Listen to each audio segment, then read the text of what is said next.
Hey guys, welcome back to this channel. On today's video, I'm gonna show you how to make a projector photo effect in EPIK Photo Editor. So first, what you need to do is open the EPIK apps and then prepare a photo. So I'm going to click on start editing and find a photo. So this one's right here. So this is my photo. You can make some adjustment first before adding the effects. I'm going to go like this,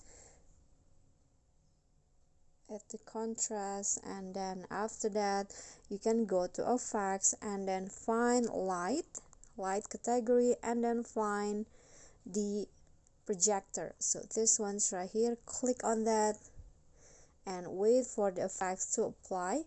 And you can also adjust the color like this, and you can also adjust the size of the projector. I'm going to go 50, and then the light, you can adjust it to swipe left or right. And then the shadow behind the person, and then the distance of the shadow.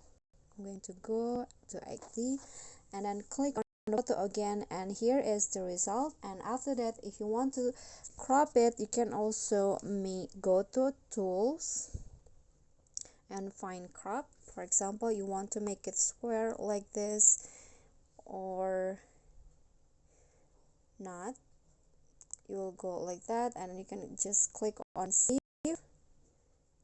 to download your image to your gallery. Okay guys, so that is how you can make a projector photo effect in the EPIK Photo Editor. Thank you guys so much for watching. If you got any questions, feel free to drop them in a comment, and if you think the video is helpful, don't forget to click like and subscribe for more content. I'll catch you all in the next following videos. Thank you.